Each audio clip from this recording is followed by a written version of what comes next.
is a time pass, क्या फर्क पड़ता है, कोई दिक्कत नहीं, पता नहीं, जो थारी राय सो हमारी राय, nothing to do, nowhere to go, देखो सुनो मत बोलो, wherever, whenever, whatever you are, be 100% Karnataka, किसी को आओ मत कहो, किसी को जाओ मत कहो, ना कुछ पाना ना कुछ होना, who asked you, live at zero complaint level, मौज में रहो, be happy.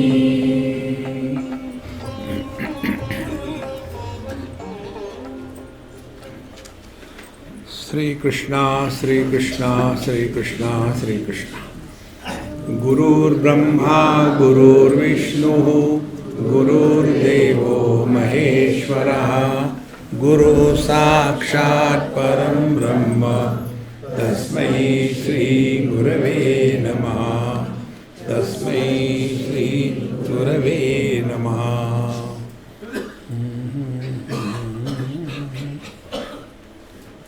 We'll read verse number 7.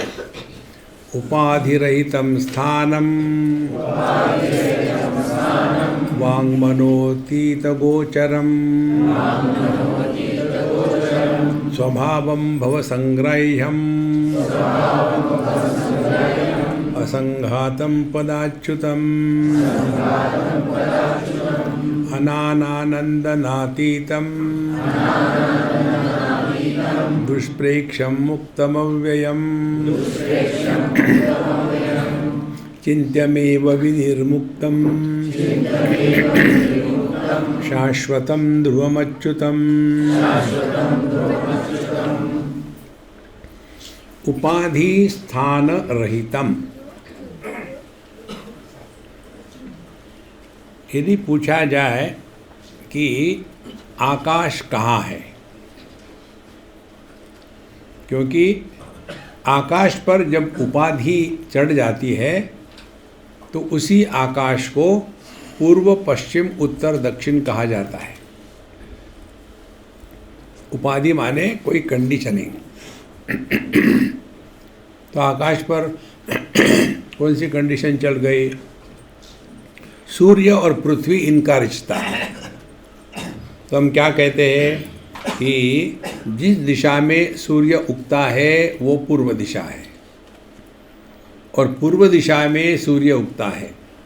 तो दिशा के कारण, ये पृथ्वी के कारण वो सूर्य दिशा है या सूर्य के कारण दिशा है। इसलिए आकाश कहाँ नहीं है, ये इसका तात्पर्य। उपाधि रहितम स्थानम। इसीलिए परमात्मा का जन्म होना, परमात्मा का आना जाना ये नहीं होता। देखो, भगवान प्रकट होते हैं। रामचरितमानस में जो आता है ना, भगवान राम का जन्म भये प्रकट कृपाला दीन दयाला। भगवान प्रकट होते हैं। अब जैसे आकाश जितना बाहर है वही आकाश अंदर भी है, हवा बाहर है वो अंदर भी है, मन बाहर है अंदर भी है। तो इसका तात्पर्य क्या निकला? यही निकला कि देह हवा में या प्राण में है, देह और प्राण ये मन में है। उसी प्रकार से परमात्मा कहाँ नहीं है, सब कुछ परमात्मा में है। तो ये बात जब स्पष्ट हो जाती है ना, तब मुझे भगवान के दर्शन होने चाहिए। इन सब बातों से हम निकल जाते हैं। ये बातों का महत्व इसलिए आता है कि हम लोगों ने साधु संतों के चरित्र इत्यादि पढ़े हैं, और फिर उसमें वो लगे रहते हैं, दर्शन दो घनश्याम नाथ मोरी अखियाँ प्यासी है, और हम भी उसी में लग जाते हैं। लेकिन ये स्पष्ट समझ लेना कि भगवान आकर के जाते नहीं।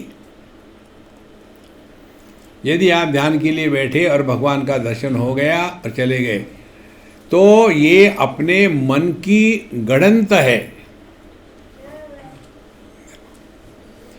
जब हमारा मन पूरी दुनिया निर्माण कर सकता है स्वप्न की, जब हमारा मन अच्छे बुरे सब निर्माण कर सकता है, स्वप्न में हम पूरी दुनिया निर्माण कर सकते हैं हमारा मन, तो क्या भगवान कृष्ण को निर्माण नहीं करेगा?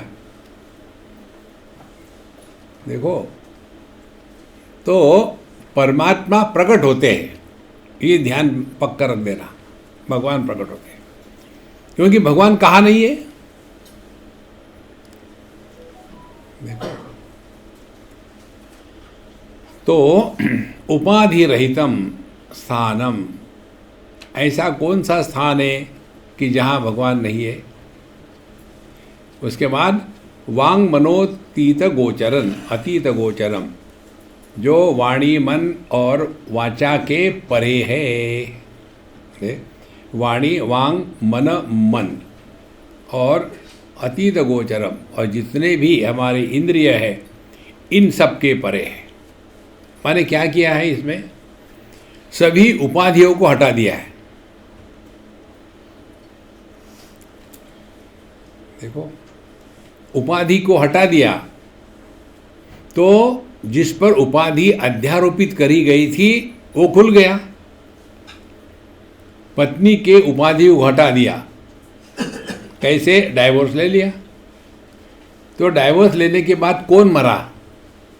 आदमी भी नहीं मरा और पति भी नहीं मरा।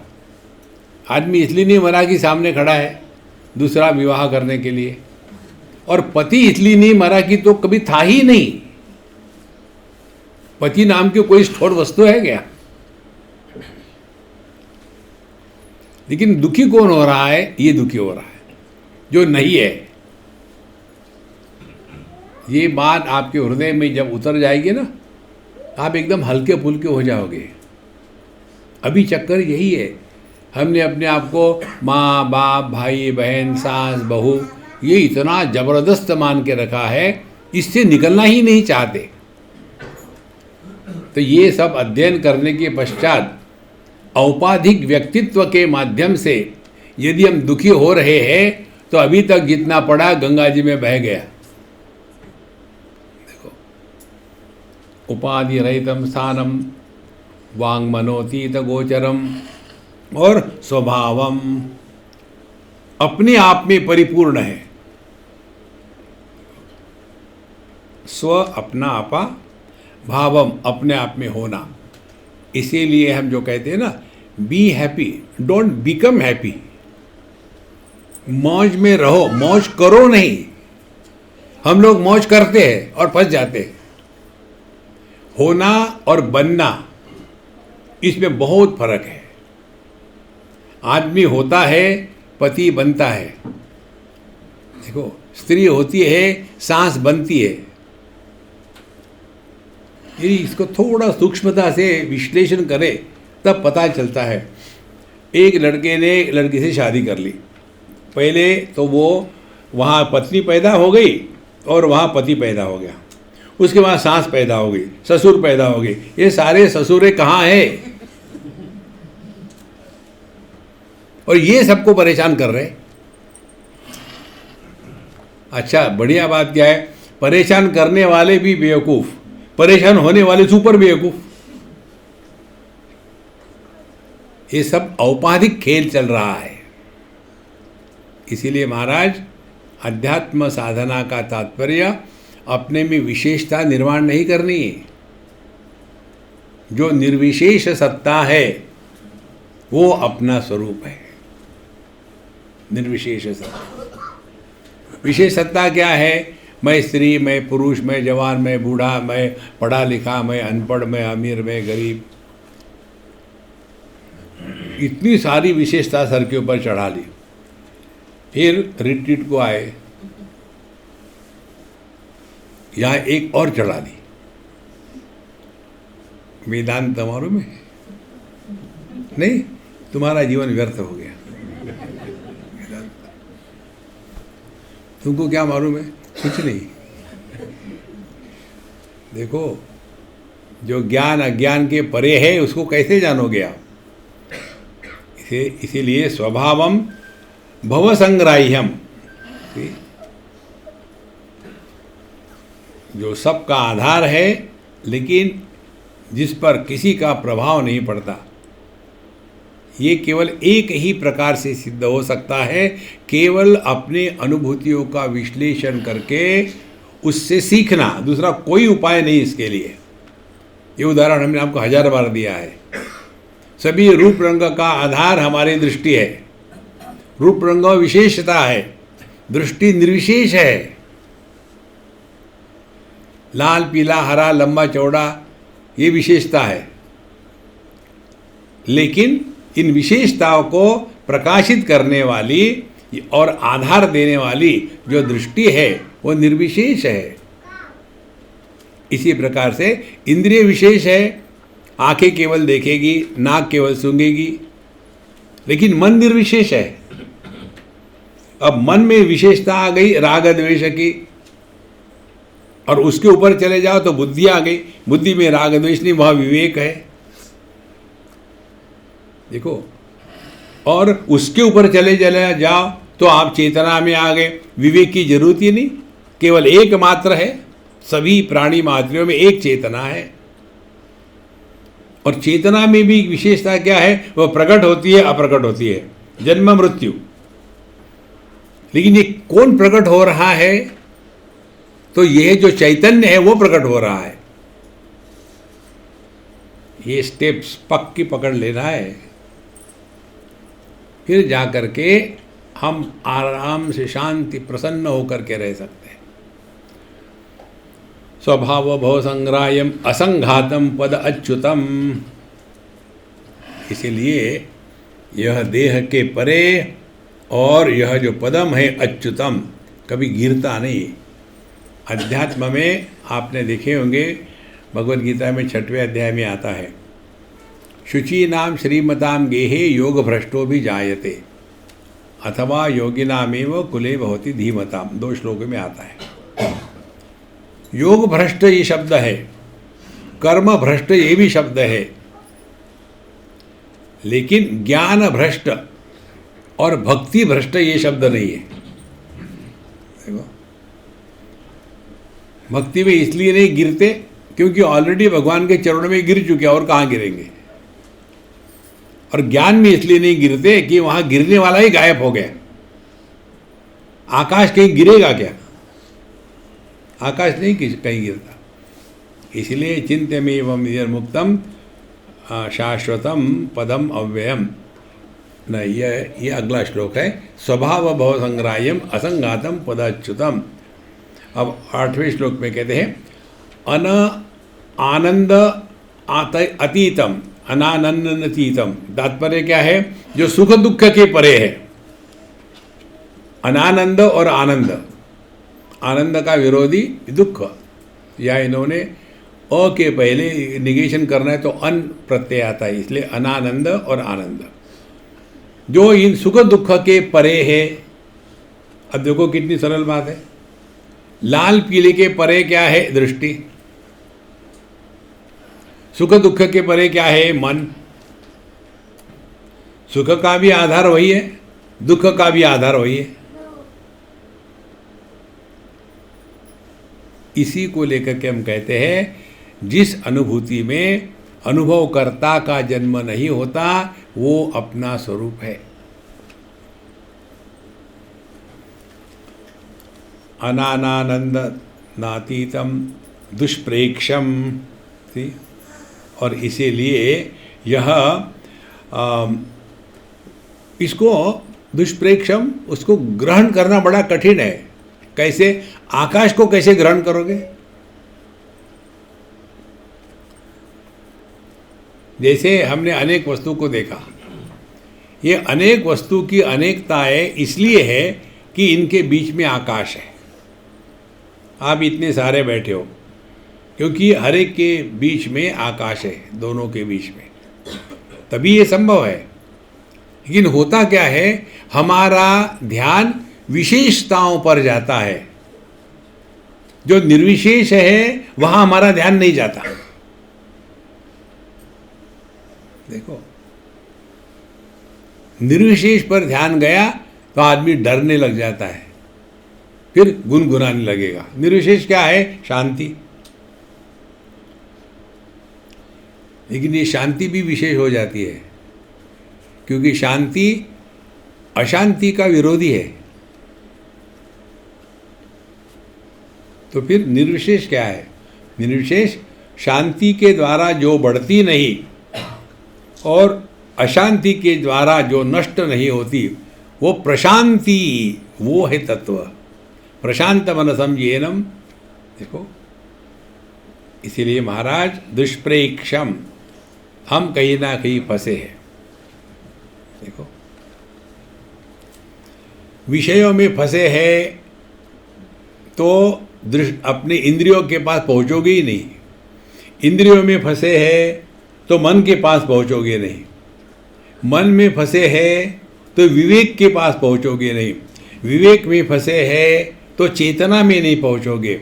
चेतना में फंसे हैं तो चैतन्य की प्राप्ति नहीं होगी। इसीलिए दुष्प्रेक्षम। सबसे बढ़िया बात क्या है मालूम है? ये दुनिया की एक भी वस्तु को हम ग्रहण नहीं करते। जैसे मैं आपको देख रहा हूं, तो क्या आप मेरे अंदर घुस गए? मैं पड़ जाऊंगा। तो किसको देख रहा हूं मैं? केवल आपका प्रतिबिंब आंखों के द्वारा हमारे रेटिना पर पड़ा है और उसको मन ने ग्रहण किया। तो हम देख किसको रहे? केवल इमेजेस को, केवल प्रतिबिंब का दर्शन हो रहा है। वास्तविक वस्तु का दर्शन नहीं होता। और यदि प्रतिबिंब नहीं पड़ा तो वस्तु का दर्शन हो ही नहीं सकता। यदि आप सामने खड़े हो और मेरी आंखें बंद है तो सवाल ही नहीं, मैं किसी को नहीं देखूंगा। या आंखें खुली है और आप अंधकार में बैठे हो, प्रतिबिंब नहीं पड़ेगा तो हम नहीं देख सकते। तो असल में देखा जाए तो हमको वस्तु का दर्शन नहीं होता, केवल प्रतिबिंब का दर्शन होता है। और प्रतिबिंब जिस मीडिया पर हो रहा है वो मीडिया कैसी है? पानी में प्रतिबिंब है आपका। पानी यदि उसमें गोबर मिलाया हो तो प्रतिबिंब स्पष्ट नहीं होगा। और यदि वो पानी हिल रहा हो तो प्रतिबिंब स्थिर नहीं होगा। और यदि पानी स्थिर है और शुद्ध है, उसमें कोई कचरा नहीं है, तब हमारा प्रतिबिंब जैसे वैसे दिखेगा। दुनिया में हम जो देखते हैं ना, वो ऐसे मन से देखते हैं कि जिसमें राग द्वेष का गोबर भसा हुआ है, और उसके कारण कोई हमारे मित्र है, कोई हमारे शत्रु है। फिर उसमें वो हिल रहा है, इसीलिए आज के जो मित्र है वो कल शत्रु बन जाते हैं, और आज के जो शत्रु है वो कल मित्र बन जाते हैं। ये कहाँ हो रहा है? मन के स्थिति पर हो रहा है। और इतना उसमें फंस जाते हैं। देखो, भगवान की यही लीला देख करके हमको हंसी आती है। इतना वेदांत का श्रवण करेंगे, लिखेंगे, पढ़ेंगे, सब कुछ करेंगे, लेकिन वही आकर के बैक टू दिस थिंग, आई। देखो महाराज, एक सिद्धांत पकड़ लेना, जिस क्षण आप दुखी होते हो उस समय आपका पूरा वेदांत सत्यानाश हो गया। Don't justify, you are miserable. Make the miseries miserable. छोटी मोटी चीजों को लेकर के मुंह फुला के बैठते। उसने मुझे ऐसा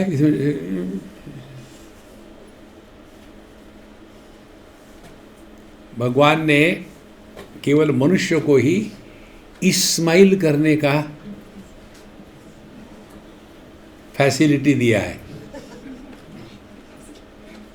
देखो, डिज्नी लैंड के मूवीज को छोड़ करके कभी आपने देखा है क्या? इधर से एक भैंस आ रही थी, उधर से एक भैंसा आ रहा था, एक दूसरे की तरफ देखकर हंसे।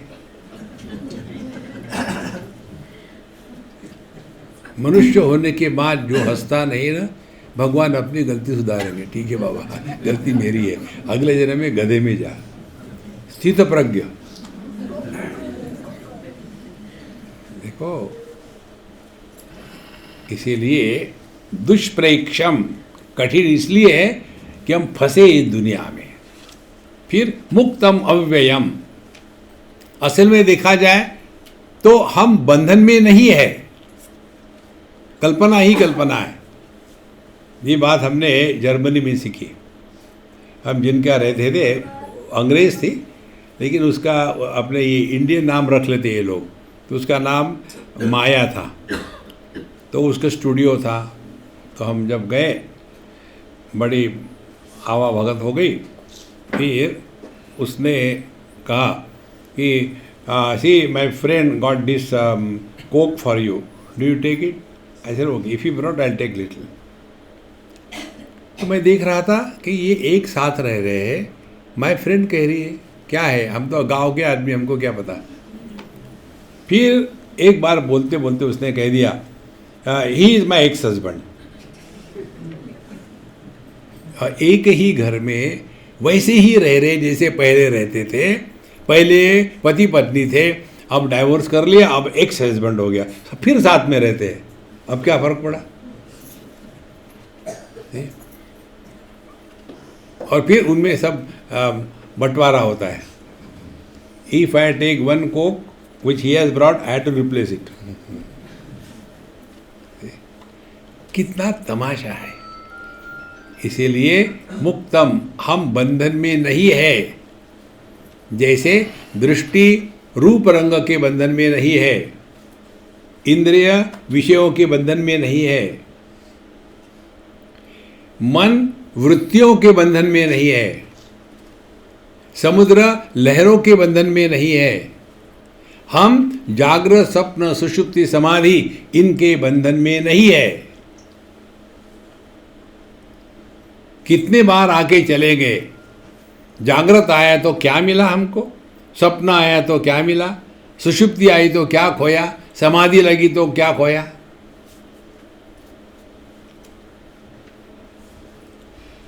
देखो, बचपन से आज तक देखो हमको क्या मिला और क्या खोया हमने। बचपन चला गया तो कुछ खोया क्या? हम तो जो के थे वो है। जवानी आई है वो चली गई, क्या खोया? देखो,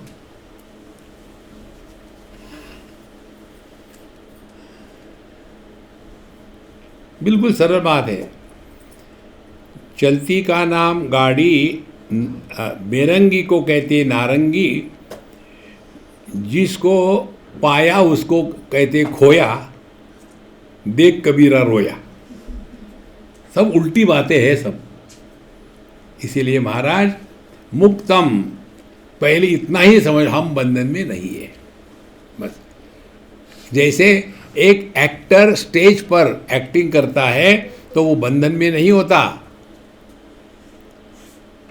और एक्टिंग कितना बढ़िया करता है, ऐसा फूट फूट के रोएगा और उसके ऊपर अत्याचार हो रहे हैं, और पूरे स्टोरी में ऐसा माहौल बना देते हैं कि देखने वाले प्रेक्षक फटाफट टिश्यू पेपर निकाल करके नाक साफ करने लग जाते हैं। आजकल ये डिजिटल माताएं होती है ना, ये आंखें कभी नहीं पोंछती, केवल नाक पोंछती है। कारण क्या? दो बातें, आई लैशेस निकल जाती है, उसको पैसे लगते हैं बाबा आई लैशेस लगाने को, उसी में फंसे हुए। हरे रामा। तो जब ये रोती रहती है तो वो एक्टर के मन में क्या चलता है? अरे बेवकूफ़ हो, मैंने पैसे लेकर के झूठ मूठ का रो रहा हूँ और तुम पैसे दे करके सचमुच रो रहे हो, ये नाटक है। यही भाव कन्हैया का है, ऊपर से देखता है, अरे बेवकूफ मैं नाटक कर रहा हूँ, तुम क्यों ऊपर? क्या हम बच्चों के साथ नहीं करते? कभी कोई चिढ़ाते उनको तो नाटक ही तो हो रहा है, और क्या हो रहा है? लेकिन ऐसे गंभीर बन जाते हैं, देखो। और हमको ये अनुभव हमेशा आता है, देखो।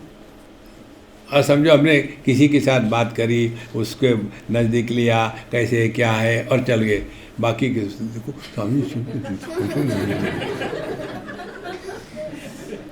इसी एक कारण से मैं किसी को ऐसे कैंप में नज़दीक नहीं आने देता। मैं इसका भुगता हुआ हूँ। जैसे खाने के लिए यहाँ अलग है व्यवस्था, जहाँ हमारी व्यवस्था होती है वहाँ हम अपने हाथ से अपना खाना लेंगे और अपने हाथ से अपनी थाली धोएंगे।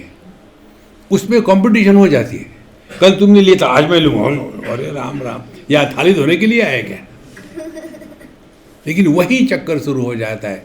एक बात याद रखना, never be possessive of anything in this world, belong to everybody. Position is a burden. महात्माओं को पोजेस करोगे तो जब दोगे। महात्मा मोटे होते, महान हस्ती आत्मा उदरम डोंट पोजेस एनीबडी, बिलोंग। सी, कई बार लोग जब जाते हैं हवाई जहाज से तो इतना सारा सामान कैबिन में ले जाते, फिर उठा के नहीं रख सकते। चेक इन कर दो ना, रिलैक्स। इसीलिए महाराज, ये जो मुक्तम अव्ययम, हमने ये खामोखाम अपने आप को बांध दिया है। हम मुक्त है। Don't hold on to anything in this world. और किसी को पकड़ के नहीं रखना, ये हमारा स्वरूप है। देखो, आंखें किसी रूप रंग को पकड़ के नहीं रखती। क्या करना पड़ता है आंखों को? कुछ नहीं, ये इसका स्वरूप है। तो सिद्धांत क्या हो गया? जो प्रकाशक होता है वो प्रभावित नहीं होता। हम आपको सबको देखते हैं, यदि हम आप सबके द्वारा प्रभावित होंगे तो दब जाएंगे। देखो, प्रकाशित करो, प्रभावित, वो हमारा स्वरूप है। मुक्तम और अव्ययम, हम में कुछ बढ़ना घटना संभव नहीं। बढ़ना घटना हो सकता है केवल उसी के लिए जो परिच्छिन्न है, शांत है। अनंत में जोड़ घटाव का गणित नहीं चलता। देखो, अव्ययम हम जो कहते हो कोई फर्क नहीं पड़ा। केवल इतना सूक्ष्मता से ही अपने अनुभूतियों को देखो। बचपन आके चला गया तो हमने क्या खोया, और जब बचपन आया तो क्या पाया। फिर जवानी आई और चली गई तो हमने क्या पाया, क्या खोया। फिर मध्यम वय आया, चला गया, हमने क्या पाया, क्या खोया। बुढ़ापा आया, स्वामी ये मत बताना। बुढ़ापा आया, जाएगा, जाएगा, हाँ जी। तो पब्लिक खुश होगी। कम से कम एक कर्म ऐसा करो कि जिसके द्वारा लोग सुखी होते हैं। बुढ़ापे में एक ही कर्म अच्छा कर सकते हैं, देह का त्याग कर दो।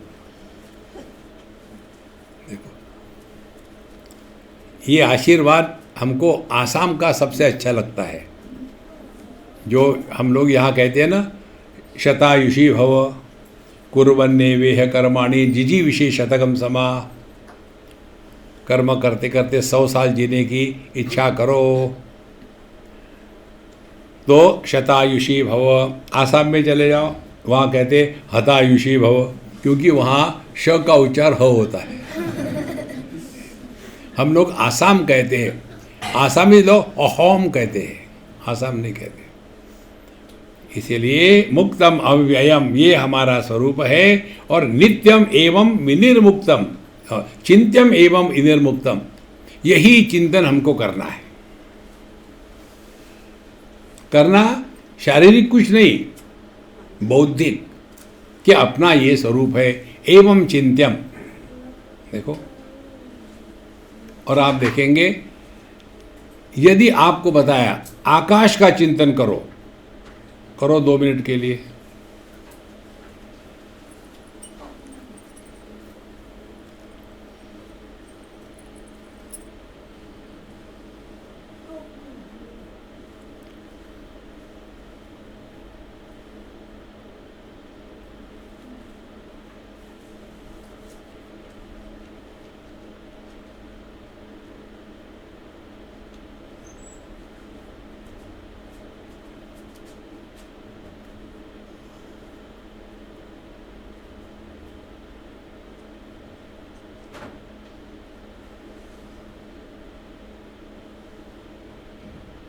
अब क्या हुआ इसको समझेंगे।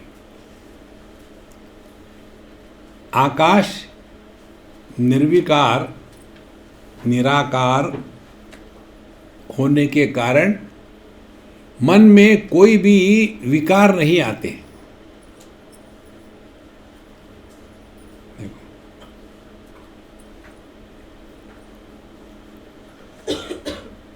लेकिन क्या दिन भर ऐसे ही बैठे रहे? नहीं नहीं, ऐसे मत बैठे रहो। फिर जगत में रहते समय ये चिंतन करें, आकाश का अनुभव कैसा होगा?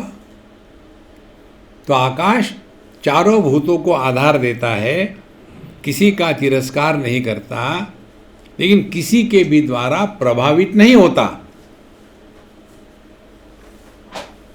बस ये अभ्यास करना है, ये चिंतन करना है। जैसे आप देखो, अपने में आ जाओ, जैसे दृष्टि सभी रूप रंग का आधार है, लेकिन किसी के द्वारा प्रभावित नहीं होती, यह अभ्यास है। इसीलिए किसी को आओ मत कहो, किसी को जाओ मत कहो।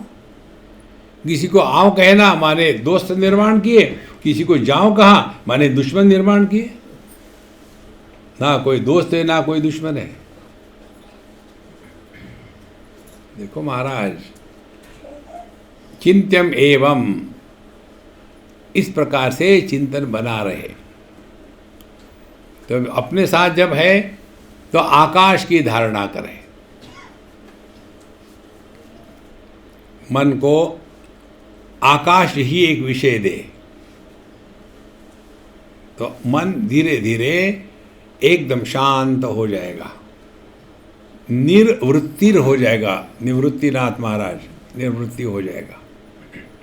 वृत्ति रहित मन ही चैतन्य है।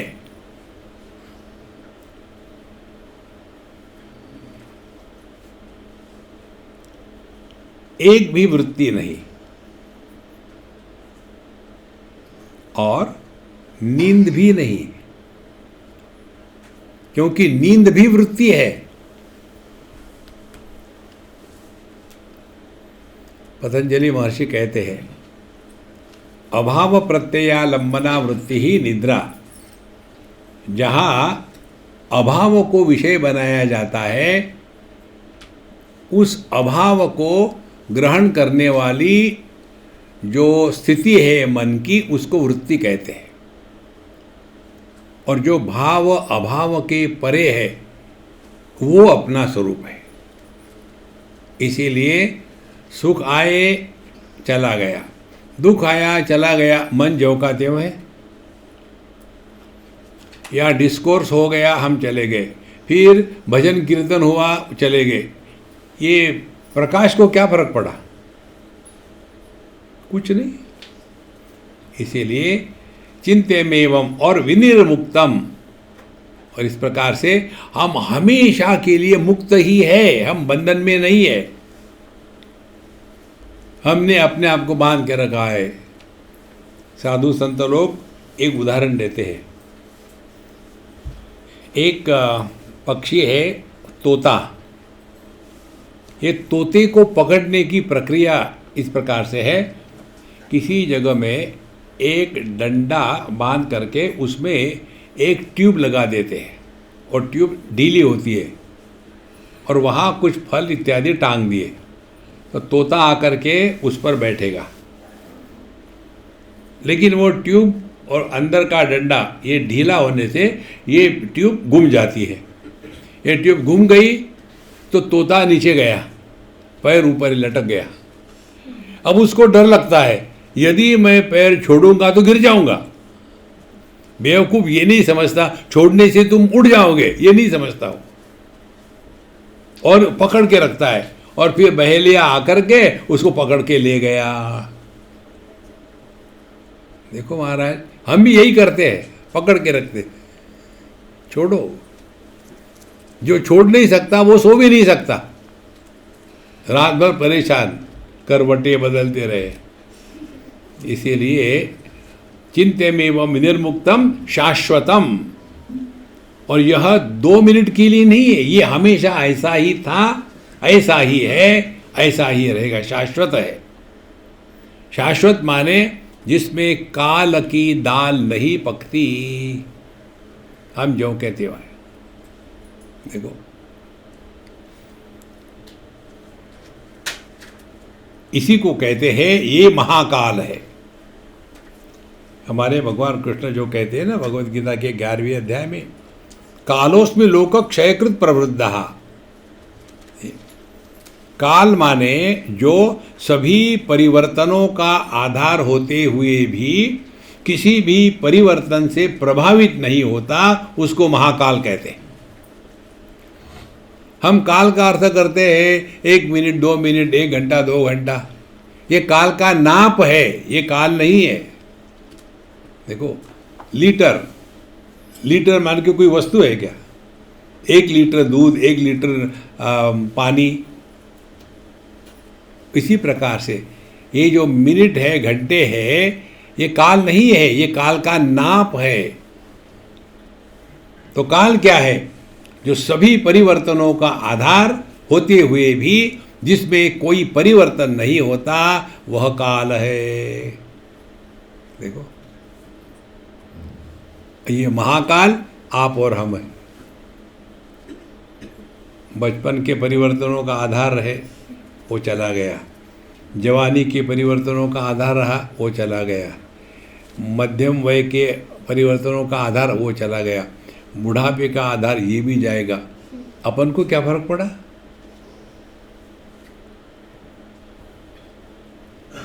आपने यदि वेदांत का श्रवण किया है तो आपके अंतःकरण में स्वयं के मृत्यु की कल्पना भी नहीं आ सकती।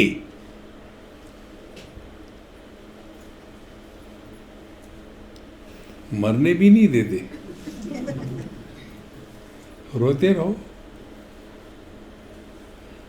चिंत्यमेवं विनिर्मुक्तम शाश्वतम ध्रुवम और अच्युतम। दृढ़ है, दृढ़, इसमें कोई फर्क नहीं हो सकता। अच्युतम, जो कभी नीचे गिरता नहीं। अब कहते हैं 9वां श्लोक, तद तदध्यात्मम तद विष्णु तत्परायणम अचिंत्यम चिन्मयात्मानं यद्व्योम परमं स्थितम। कहाँ से शुरू हो गया? पहला श्लोक याद है ना, ओम, वहाँ से शुरू हो गया। हम ये ओम का अभ्यास कर रहे हैं, ये मत भूलना। तो तद ब्रह्मणः तदध्यात्मम, यह है ब्रह्मन परमात्मा, यही अपना स्वरूप है। देखो, तो ब्रह्मन की जो बात करते हैं ना, वो ये है। और तदध्यात्मम, वही अपना स्वरूप है, तदध्यात्मम। और तद विष्णु हो परमम पदम, और तद विष्णु तत्परायणम, यही विष्णु है और यही पर अयन है, इसी में सब कुछ है। देखो, और ये कैसा है? अचिंत्यम। पहले तो बताया था इसका चिंतन करो, और अब कहते हैं अचिंत्यम। यही तो मजा है।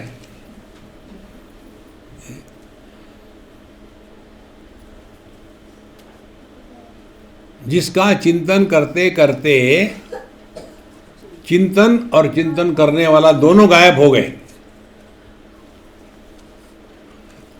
एक हमने कहीं कविता पढ़ी, एक बहुत बढ़िया पिक्चर था, केवल वहाँ सफ़ेद कागज था, वो पिक्चर था। तो कोई भी जाकर खड़ा है, क्या है क्या है क्या है, बड़ा पॉपुलर था वो पिक्चर, क्या है? बोले मालूम नहीं, यहाँ बहुत बड़ी घास थी, लॉन थी, बहुत बड़ी घास थी, उधर से गाय आई और गाय सब घास खा के चली गई, तो ऐसा बचा है। देखो, इसीलिए अचिंत्यम,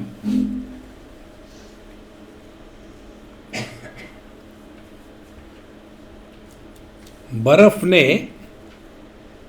पानी का चिंतन करना शुरू कर दिया तो पानी पानी हो गया। जीव ने ब्रह्म का चिंतन शुरू कर दिया तो ब्रह्म हो गया। पति ने आदमी का चिंतन शुरू कर दिया, आदमी हो गया। देखो, यो ये श्रद्धा स एव सहा, हमने अपने आप को क्या माना है, क्या स्वीकार किया है? हमने अपने आप को देह माना है तो आप देह हो। यो ये श्रद्धा स एव सहा, जो आपकी श्रद्धा है। आपने अपने आप को भाग्यवान माना है, भाग्यवान है। आप दुर्भाग्य है, दुर्भाग्य है। आप सुंदर है, आप सुंदर है। आप कुरूप है तो आप कुरूप है, आप ही ने माना है। आपने अपने आप को जीव माना है, पापो हम पाप कर्मा, दुखी रहो। आपने अपने आप को सास माना है, रोते रहो बहू को लेकर के जिंदगी भर। अरे मानना ही है तो अपने आप को परमात्मा स्वरूप क्यों नहीं मानते? हम देह है ये माना ही है ना, जाना कहाँ है? माना ही है। फिर सत्संग में गए, दूसरा मान लिया, हम जीव है, मान लिया। तीसरा, पाप करेंगे नरक में जाएंगे, मान लिया। सब मानने का ही तो चक्कर है। तो सभी बातें सुनते हो शास्त्रों की, मान लेते हो। ये वेदांत जब बताता है तत्वमसि, तुम साक्षात ब्रह्म हो। हाँ, हम कहाँ ब्रह्म है, हम तो गधे हैं ना। गधा ब्रह्म, क्या फर्क पड़ता है? गधे रहो लेकिन ब्रह्म रूप में रहो। देखो, इसीलिए महाराज अचिंत्यम चिन्मयात्मानम, तो ये अपने चैतन्य स्वरूप को बुद्धि का विषय न बनावे, हो ही नहीं सकता। जैसे रूप रंग को देखने के लिए कान नहीं लगा सकते, चटनी को चखने के लिए आंख नहीं लगा सकते। एक बार मैं बच्चों के साथ बोल रहा था, उनको ये बताना था, तो मैंने कहा देखो, एक बार मैं खाना खा रहा था तो मेरी आंखें रोने लग गई और कहने लग गई, देखो इतना बढ़िया बढ़िया खाना, इसको चखने के लिए केवल रसना को ही मिलता है। मिठाई, चटनी, नमकीन हमको केवल देखना ही पड़ता है। हमने कहा भैया रो मत, ले लो चटनी, ली मैंने लगाई, ले चटनी ली। देखो, तब पता चला कि जिसको जो दिया है वही योग्य है उसके लिए। इसी प्रकार से हमको प्रभु ने जहाँ जहाँ रखा है, वही स्थान, वही काल, वही परिस्थिति हमारे उद्धार के लिए योग्य है। तो अचिंत्यम चिन्मयात्मानम यद व्योमम परमम स्थितम। अब देखो, ये परमम व्योमम, सत्यम ज्ञानम अनंतम ब्रह्म यो वेद निहितम गुहायाम परमे व्योमन। परमे व्योमनी होना है वहाँ। तो जो परम आकाश है, व्योममिश आकाश, परम आकाश। तो हमने आपको बताया अपने योग वशिष्ठ के अनुसार, एक तो है भूताकाश जिसमें हम भूत बैठे हुए, दूसरा है चित्ताकाश जिसमें वृत्तियों का साम्राज्य है, और तीसरा है चिदाकाश, जिसमें मय का साम्राज्य है। हर एक अनुभूति में तीन बातें होती है, अनुभव का क्षेत्र और अनुभवकर्ता। अनुभव का क्षेत्र इस स्थूल जगत में होता है, स्थूल आकाश में। ये स्थूल आकाश स्थूल विषयों के द्वारा प्रभावित नहीं होता, पहले ये धारणा। तो जगत के विषयों के द्वारा हम प्रभावित नहीं होंगे, या होंगे तो कम होंगे। फिर दूसरा आकाश है चित्ताकाश, जहाँ जगत के अनुभव होते हैं, तो किसी भी अनुभूति के द्वारा हम प्रभावित नहीं होंगे। माने सुख आएगा और चला जाएगा तो कोई बात नहीं, दुख आएगा चला जाएगा कोई बात नहीं। देखो, माने सुख के कारण सुखी नहीं होगे, दुख के कारण दुखी नहीं होगे। तो हमने चित्ताकाश को जीत लिया। और तीसरी बात आती है चिदाकाश। वहाँ ये जो भेद है, जागृत पुरुष, स्वप्न पुरुष, सुषुप्त पुरुष, सब भेद खत्म हो गए। फिर ये चला चली का खेला। इसी प्रकार से यह यद व्योमम परमम स्थितम, यही अपना स्वरूप है महाराज। ये जो चिदाकाश है ये सॉलिड स्पेस है, इसमें तत्व के सिवा और कुछ नहीं, यही तत्व है। जहाँ देश काल वस्तु व्यक्ति परिस्थिति, ये पांच चीज़ों का प्रभाव नहीं है, वो अपना स्वरूप है। देखो, बीजस्यांतरिवांकुरो जगदिदं प्रांग निर्विकल्पम पुनः माया कल्पित देश काल कलना वैचित्र चित्रीकृतम।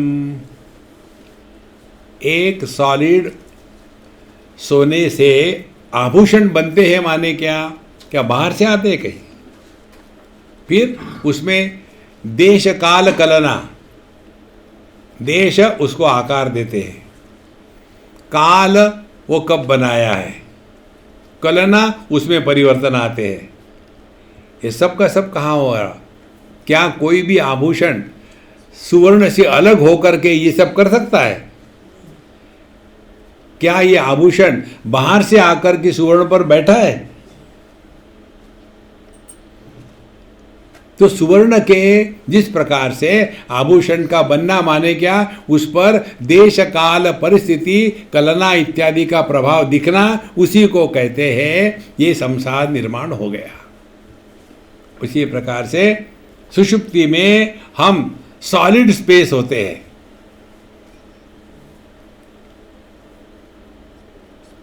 और फिर जैसे दूसरे श्लोक में आता है, राहु ग्रस्त दिवाकरेन्दु सदृशो माया परिभ्रामितः। ये जो माया के द्वारा भ्रमण हो रहा है, कौन सी है माया? देश काल कलना। जहाँ देश काल वस्तु व्यक्ति इसका महात्म्य बढ़ गया है, वहाँ संसार है। फिर वैचित्र चित्रीकृतम, अनेकता निर्माण करी। और वही राहु ग्रस्त दिवाकरेन्दु सदृशो माया परिभ्रामितः सन्मात्रः उपकरण संहरतः यो भूत सुषुप्त पुमान। देखो, यही शुद्ध चैतन्य अपने पर देश काल वस्तु व्यक्ति कलना, इसको अध्यारोपित करके वैचित्र चित्रीकृतम, ये पूरा जगत निर्माण हो गया।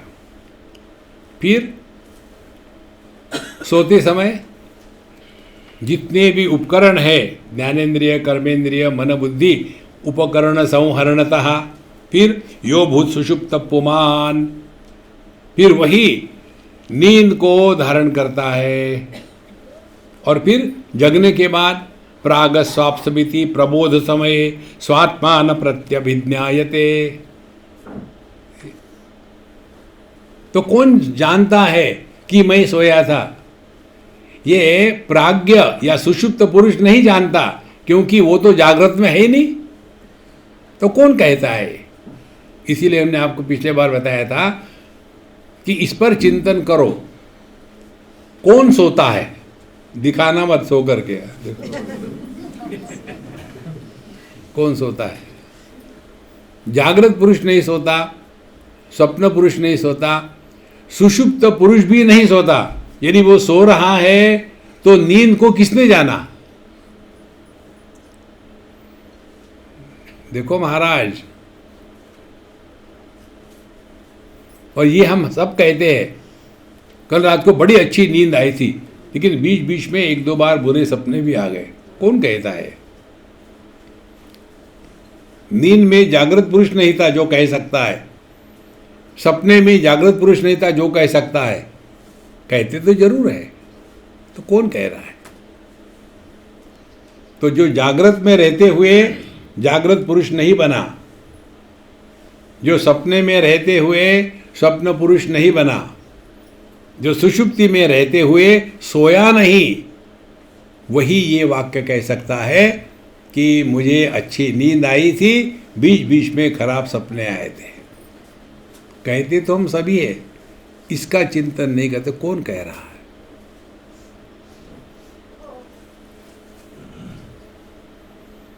अचिंत्यम चिन्मयात्मानं यद व्योमन परमं स्थितम। ये चिंतन का विषय है। देखो संतो, कठिन नहीं है। आगे चलते हैं। अशून्यम शून्य भावम तो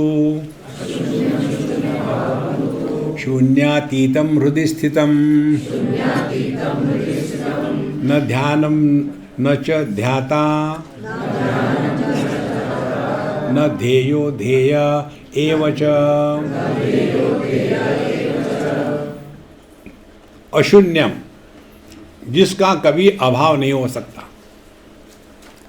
शून्य माने अभावात्मक, अशून्यम। शून्य भावम तो, लेकिन यदि वो है तो दिखता क्यों नहीं? इसका अनुभव क्यों नहीं आता? कैसे कॉन्ट्रडिक्शन है देखो। अशून्यम, जिसका कभी अभाव नहीं हो सकता, और शून्य भावम तो पता ही नहीं, दिखता ही नहीं। कहाँ है परमात्मा? कण कण में परमात्मा, हर एक कण को देख, कहीं नहीं दिखा। देखो, तो इसका तात्पर्य क्या है? कल महाराज जी ने एक बात बताई थी, आपको याद होगी, आपको याद होगी, ठीक है, मुझे याद है।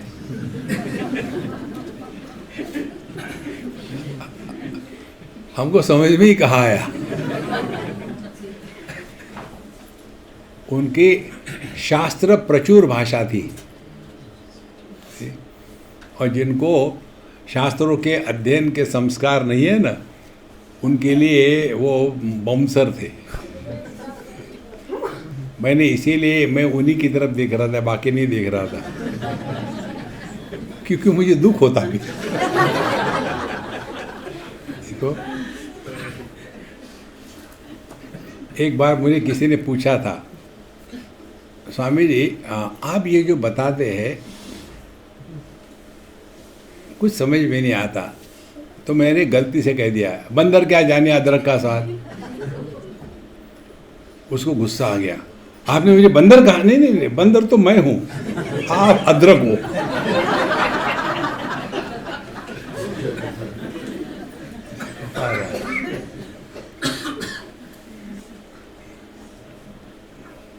अचिंत्यम शून्य भावम तु। हमने थोड़ा बहुत संस्कृत पढ़ लिया।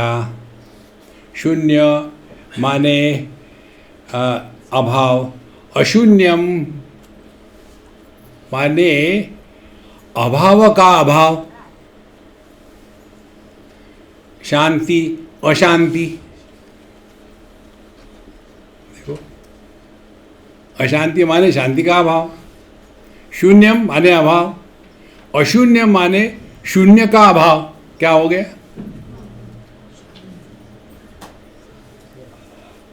ये सीधी सीधी बात क्यों नहीं बोलते बाबा? देखो, मिथ्या प्रत्यय की परिभाषा आपको दूं तो जो अपने अभाव में स्थित है उसको मिथ्या कहते हैं। क्या? जो अपने अभाव में स्थित है उसको मिथ्या कहते हैं। आप चिंतन करते रहो, जो अपने अभाव में स्थित है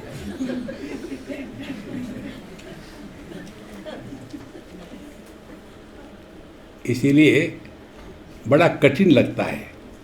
सिंपल ये है, अशून्यम, जिसका कभी अभाव नहीं हो सकता।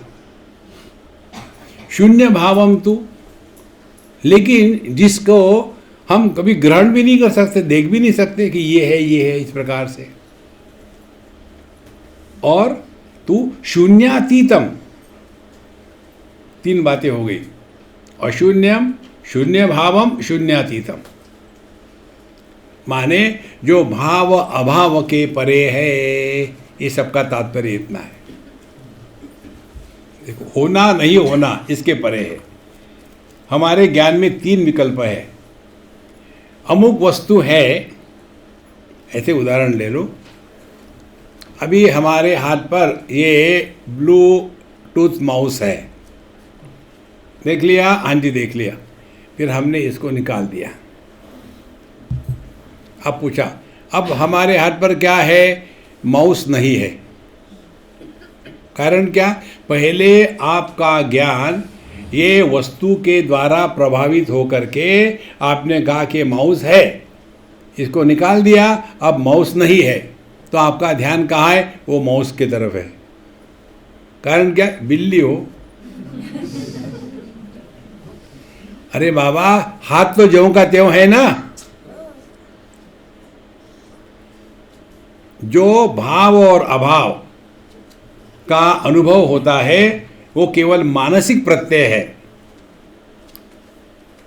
देखो, जो भाव और अभाव दोनों के परे है। अब क्या है दोनों के परे? हमको कभी अपने अभाव का अनुभव नहीं होता, इसीलिए मैं हूं ये कहने की कोई आवश्यकता नहीं। देखो, कोई आवश्यकता है। जब अभाव होता ही नहीं तो हूं कहने की क्या आवश्यकता है? फिर क्या करे? मौनम व्याख्या, चुप बैठो। अशून्यम शून्य भावम तु शून्यातीतम हृदय स्थितम। हृत शब्द का अर्थ आता है हरति अयम इति हृत, जो सबका हरण कर लेता है। सुवर्ण सभी आभूषणों का हरण कर लेते हैं, समुद्र सभी लहरों का हरण कर लेता है। देखो, पानी, समुद्र और लहरें सबका हरण कर लेता है। जो हरण करता है वो हरि। देखो, इसीलिए हृदय स्थितम, यही अपना स्वरूप है। अशून्यम शून्य भावम तु शून्यातीतम हृदय स्थितम। और इसीलिए न ध्यानम च, न ध्याता, न ध्येयो, ध्येय एव च। पंचदशी में विचार आता है, ध्यातृ ध्याने परित्यज्य ध्येयमेवावशिष्यते। जहाँ ध्यातृ माने मेडिटेटर और ध्यान माने मेडिटेशन, जहाँ मेडिटेटर और मेडिटेशन गायब हो गया तो जो बचा रहता है वो अपना स्वरूप है। देखो, इसीलिए न ध्यानम। प्रारंभिक अवस्था में हर साधक के जीवन में ये आता है, क्योंकि जहाँ आदमी ये अध्यात्म में प्रवेश करता है तो पहले उसके हाथ में आ जाता है ऑटोबायोग्राफी ऑफ ए योगी। फिर उसको बहुत सुंदर पुस्तक अच्छी लिखी हुई है, उसको आदमी पढ़ने लग जाता है और फिर सोचता था ठीक है, और उस पूरे पुस्तक में क्रिया योग क्या बताया नहीं, तो सोच क्रिया योग क्या, क्रिया योग क्या।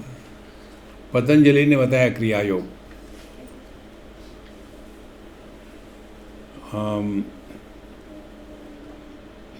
शौच संतो, हाँ, तपस स्वाध्याय ईश्वर प्रणिधान क्रिया योगा। तपस, स्वाध्याय और ईश्वर प्रणिधान, ये तीनों को मिलाकर के क्रिया योग कहते हैं। लेकिन उनका क्रिया योग जो है वो प्राणायाम की क्रिया का है। देखो, फिर आदमी उसी में लग जाता है, क्योंकि मैं कर रहा हूँ ना। ये जो करने का रोग है ना संतो, इसी से बचाओ अपने आप को। ये करना वो करना, अरे करना नहीं, लिव इन अवेयरनेस। तो इसीलिए न ध्यानम, न तो घंटे भर बैठे रहेंगे, फिर कुछ तो भी ऊपर गया गरम गरम गरम गरम, टॉयलेट से होके आए क्या नहीं, फिर जाओ और नीचे नीचे चला जाएगा। देखो, नहीं तो फिर कुछ तो भी ऐसा हो रहा है, हिल रहा था सब, नहीं तो फिर यहाँ खुजली हो रही है। हम चंदन नहीं लगाते ना, तो वही स्वामी जी आप चंदन क्यों नहीं लगाते? हमने कहा देखो मेरी तीसरी आँख खुल गई है, अब आंखों में कोई चंदन लगाता है कि नहीं? ठीक है,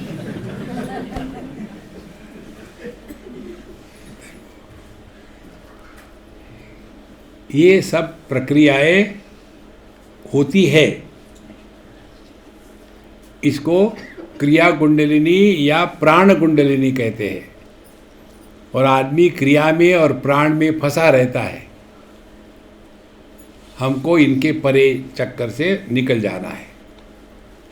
इसको चक्कर से निकल जाने की सबसे सिंपल तरीका यही है कि न ध्यानम च न च ध्याता न ध्येयः एव च, इसी प्रकार से आपको रहना है। इसका सूक्ष्म अर्थ क्या है अगले सत्संग में करेंगे। ओम पूर्णमदः पूर्णमिदं पूर्णात् पूर्णमुदच्यते पूर्णस्य पूर्णमादाय पूर्णमेवावशिष्यते। ओम शांति शांति शांति। हरि ओम। श्री गुरुभ्यो नमः। हरि ओम।